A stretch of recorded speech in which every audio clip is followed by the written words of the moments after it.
Is August going to be the month of reckoning for the world? There is a flurry of diplomatic activities all around. First came the Alaska summit. For the first time in 10 years, Vladimir Putin went on US soil to meet the president. Then on Monday, a bunch of European leaders rushed to the White House along with Vladimir Zelenskyy to talk about how the momentum can be taken forward. Then Wang Yi came to India, and he's still here talking about borders and much else. And now our S. Jaishankar is on way to Russia. What does it mean for the world? There is much more to come in August, but what does it mean for the world? To talk about it here with me, Amitava Sanyal, opinion editor, is Jayanth Jacob, our diplomatic editor. So Jayanth, let's start with Alaska. How was it really progress, or what was it? How do you rate it? Definitely it is a forward looking, and there is some momentum in the process. So this is for the first time, like you mentioned, Putin went to the American soil in a long time. And there was a great meeting between the President of the United States and the Russian Federation. So if you look at both ways, you look at the bilateral aspect of it. Putin went with the delegation, the optics were good, the conversation was good. Trump waited for him in the tarmac, drove in the same limousine. So you look at the optics, everything is very perfect. When was it the last time you saw an American and Russian leader like this? It happens very rarely in history, and it has happened. So it sounds good and looks good for the America-Russia relationship. That is number one. Number two, when it comes to Ukraine, after the summit, whatever messages you get from Washington, it all looks positive. Finally, in one way, if you look at it, Zelenskyy has been made to see reason. So he can't go on like this, and he has to make some compromises. And they are also willing to take some of the suggestions that he has made. For example, if you look at subsequent statement from the Trump advisors or Trump himself, so it looks like a sort of security guarantee will be given to Ukraine. So he has to cede some territory, and in the process, but not NATO. Not NATO. So conceding something to NATO will be a major defeat for Putin. If you look at the crux of the entire Ukraine-Russia crisis, Ukraine's possible membership to NATO was a big issue. So if you concede that at the end, when Russia has already gained so much of Ukrainian territory, that will look like a defeat for President Putin, that no president will agree to that. And also the Article 5 of NATO, as you know, it's a very complex thing. It's a very overarching kind of thing. Also. And also it's like attack against one country of the NATO, it's considered an attack against a group. That is like inviting trouble. So, but at the same time, they need a security guarantee. That is also true, because this kind of threat can again come from a big power like Russia. That's what Ukraine claims. And also for the Europeans, it is a matter of European security. So you have to take some kind of a middle ground for that. Some kind of a security guarantee will be an ideal proposition. That can't be NATO in any way. That even President Trump himself said. So there will be sort of a security guarantee. So which way NATO will come in, which way the Americans will come in, which way the Europeans come in, that is a matter of detail. But that's a positive sign, I think. Reading the tea leaves, reading body language is a major part of your work as with the community. What did you make of all the thank yous that Zelenskyy gave in his short appearance? I think he learned a lot of lessons from the last meeting, which went terribly bad, and he was thrown out of the White House, so to speak. So this time, like you said, if you look at the 5 minutes into the meeting, there could be around 6 to 7 thank you. The Zelenskyy was thanking the President of the United States. So I think that matters a lot for Trump. And also in the current global scenario, so you see every leader who is meeting President Trump, everybody is doing the same. Playing to his ego and reinforcing his importance as the President of the United States or a global leader. He himself says, I resolved 6 conflicts already.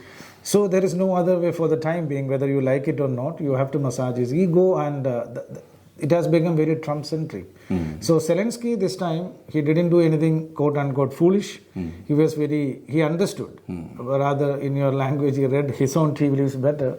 So he did things in a fairly decent manner. So the meeting was pretty good, I believe. And also, if you look at the body language, there was nothing went wrong this time.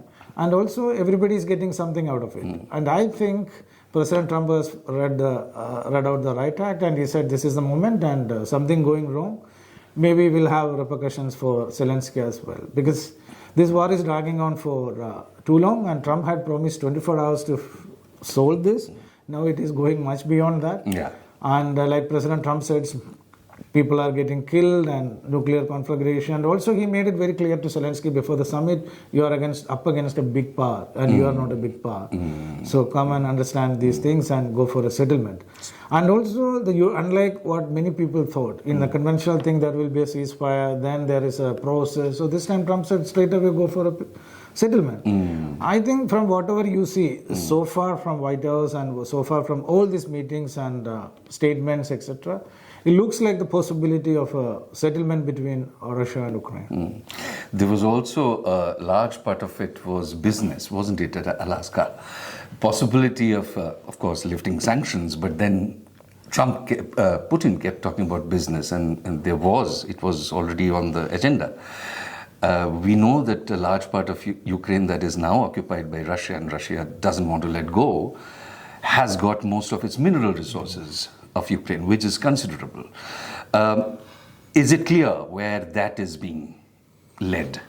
Because if you look at in any war kind of a situation, though we call it a conflict in India, so they have taken a lot of territory. So nobody who is victorious will not be in a position to give away all those territories. That will be foolish on the part of even Putin. So there will be some territory which will be part of Russia now. So that is how it looks like. And what Putin did to Trump, he was doing a Trump on Trump. For example, like that is how every conversation goes. He doesn't care about any other things. He talks about deals, art of making deals or deal itself, whatever way you look at it. And President Putin did just like that, just did what Trump wanted to hear. So he talked about how much of business you can get, what kind of deals is possible, cooperation, minerals, and everything Trump wanted to listen to, he told it. There was a curious smile on Trump's face when at the joint press conference Putin said, by so much percentage, the US-Russia trade has gone up since Trump has come in. It is a fact. It is a fact for everyone to see, whereas they're posing as warriors, business goes on somehow, at some level it is going on, and that is substantive also. Right, now, coming to the effect of this, as we keep saying that these are all dominoes, something happens in one part of the world, another part gets affected.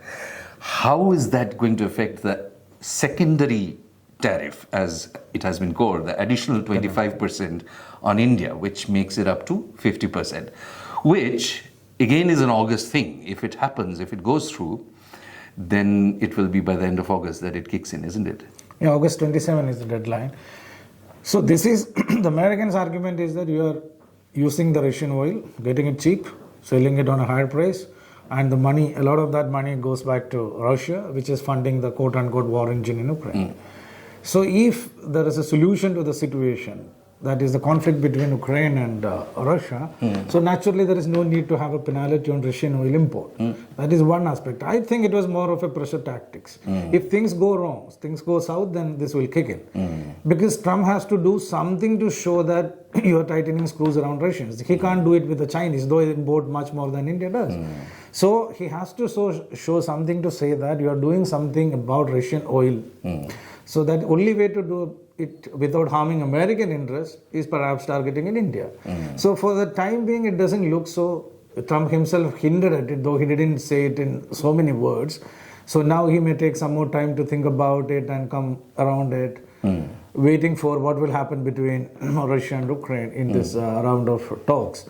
So possibly if things are going forward the way we have seen in Alaska and in subsequent meetings with the European leader and Zelenskyy himself, possibly there will be a meeting which involves also both the sides, that is Ukraine and Russia, then things tripartite, then things may look better. Then you don't have to worry about 50%, you only have to worry about 25%, which can be offset somehow through a trade deal between India and the United States. Now coming to India ourselves, we are also been looking at things a bit differently, isn't it, from the beginning of the month. August, something that has been coming for a long time, August seems to be the month where the reckoning has really kicked in. we have been talking to the BRICS, other BRICS powers. After the Alaska summit, Putin debriefed Modi, Lula, and Cyril Ramaphosa, among others. Wang Yi is here, and he is offering what you would have called, he has gone beyond the low-hanging fruits. The low-hanging fruits being direct flights, resumption of direct flights, and stuff like that. Now they are offering something India really wants, rare earths, tunnel boring machine, and fertilizers, which we really need, which in fact, in a crazy loop of recent geopolitics, the trouble started with the Russian aggression on Ukraine, because suddenly the fertilizer supplies were stopped at that time. Though we have managed since then, China is offering help now. So is it that they are trying something beyond the border agreement, which has started in, which is a structured deal where S. Jaishankar is not involved, Ajit Doval is the point person for India, and Wang Yi for them. That's going on. But is it something, does it show that China is saying, okay, I'll sweeten the deal? I think if you look at the India-China bilateral history, so a peaceful border has always been at the center of it. Because politically, otherwise, the relationship is not manageable. You're talking about trade and something goes wrong on the border, and it becomes very politically difficult for India to manage it, because it's a very boisterous democracy. You are answerable to people, political parties, parliament. And we have history. We have a history of a war, which we lost badly. So that is a fact. So you have to be very careful about it. But at the same time, if you look at what is happening between Russia and India after a frosty 4 years in relationship after East Ladakh standoff, so it started much before Trump came to power. It started in Russia in Kazan. Right. So that time everybody knew that Trump might be the president of the United States. Even before that, the process started. Since this time the border clash was quite bad, and you have to do a lot of disengagement and a kind of a de-escalation and do a lot of confidence building measure to bring the border to a status quo, which is still an ongoing process. So it took a lot of time. At the same time, many of the other things got suspended. For example, if you look at the direct flights, that was also a result of the COVID, then we didn't start it. Then after 4 years, Kailash Manas Sarovar Yatra started. So there are, like you said, many low-hanging fruits that can be plugged or that can be put into use, or the way the relationship will go forward.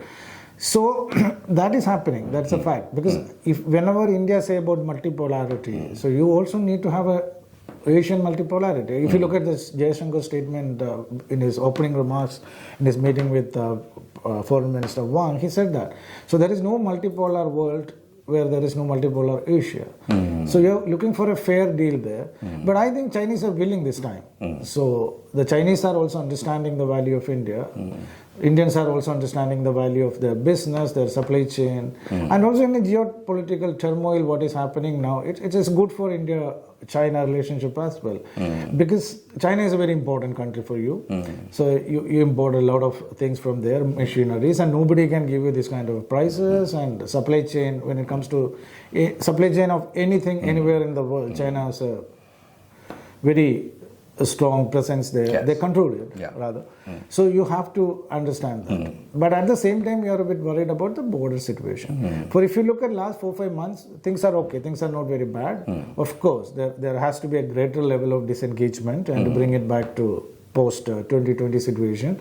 That may take some time, but at the same time, both the countries, and also this is the 75th year of the diplomatic ties between these two countries. Right.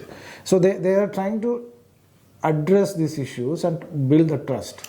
So far the process, if you look at the last couple of months, things were not bad. And when it comes to BRICS, I think it is in the greater interest of America to keep India in the BRICS. For example, whenever you see in the past, look, India has a very clear position on de-dollarization, which neither the Russians or the Brazilians or the South Africans say that. So India makes a clear distinction when you say currency trade in local currency, that is a trade in local currency, they always say we are not for de-dollarization. So that is a major worry of Trump. And also India, in my understanding, acts as a check and balances for Russia and China in the grouping. So India is not like the way they talk about the West or the way they talk about the Americans. So the BRICS in that way, having India in the group and at the center of it also works to the advantage of the Americans, number one. Number two, BRICS is here to stay. There are more countries in it. Now UAE is in it. There is Iran in it. There is Saudi Arabia in it. So there is no taking away the importance of BRICS. But at the same time, this will keep on happening. When you say about a multipolar world, there has to be more powers, more countries. You have to, everybody is hedging everywhere else. So I think that is the state of the world and you have to go for it. I think that is the line. Everybody is hedging everywhere else. But another August thing. So you're saying all this is boding well and leading up to Modi's visit to the Shanghai Cooperation Organization meet at the end of the month. Now, I have to ask this for our viewers. What was the thing in the readouts of the two sides where China mentioned specifically one China policy that India supported at the meeting, whereas India has never said it has gone away from its earlier policy, which was a one China policy, not a direct diplomatic link with Taiwan. So why did China bring up Taiwan, whereas India just played as if it's status quo, which is the point?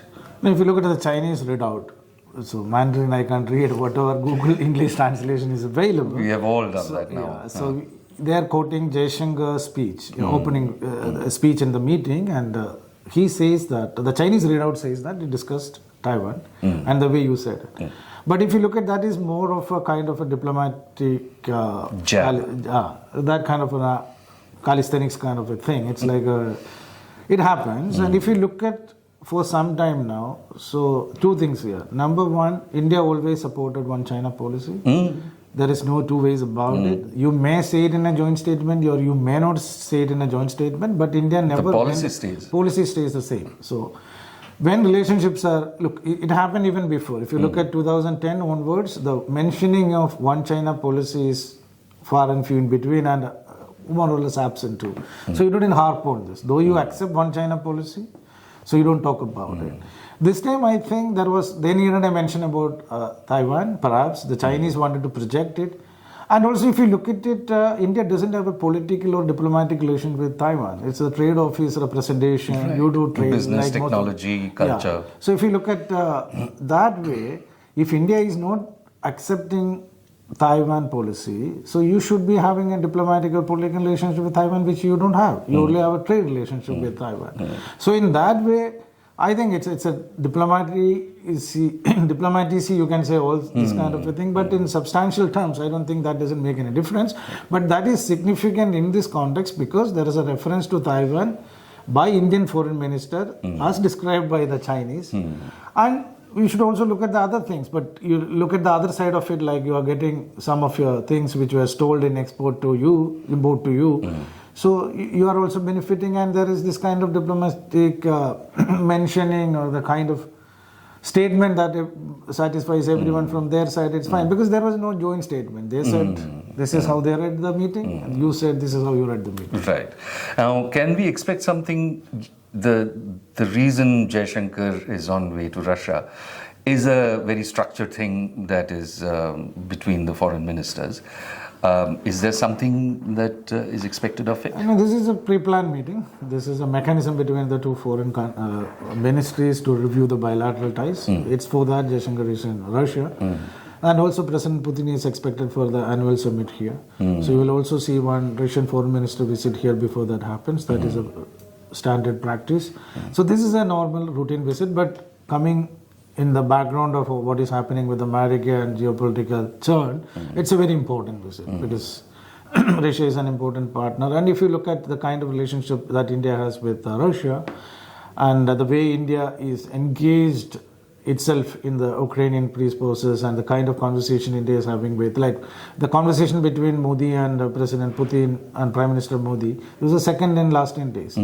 So things are moving in that direction. In that context, I think it's an important visit, though it is for a pre-planned, pre-scheduled mechanism meeting between India and Russia. So, though we can't say whether it's a very clear pivot towards China and Russia, there is definitely something afoot. It has been there for a while. Multipolarity has been our word for it, but maybe we'll come up with a new name. The question is whether after August we will know how the world order is changing, because that's where we have been saying it's been the old order is dead. But the shape of the new order, we should know better perhaps in September? It depends on one man now. So which way he thinks early in the morning. So it depends a lot of this world order. Or that we very talk late about. at night. Yeah, or in our time, like very late at night. Right. So it's a kind of a constant flux. So how things will shape up, a lot of this is dependent on what one man says. That's the reality of our times. So that is like even I'm thinking his cabinet colleagues are also like us. Like they are also the last one to know how the president is making an announcement. So that is the reality of it. That's the most powerful country in the world. That's the most powerful military power in the world. So people are listening to him and people are trying to humor him. But at the end of the day, you have to take care of your national interest. So a lot of your national interest also rests on looking at other avenues, looking at other countries, keeping your relationship with your neighbors in a good shape, and your traditional allies, you should strengthen your relationship. So you have to do your job, Trump will do his job. So on that note, whether this will be an August reckoning, keep watching TNI's View on the World. This was Amitava, Sanyal and Jayanth Jacob, and if you liked it, please hit the subscribe button and the like button at the bottom of your video. Thank you.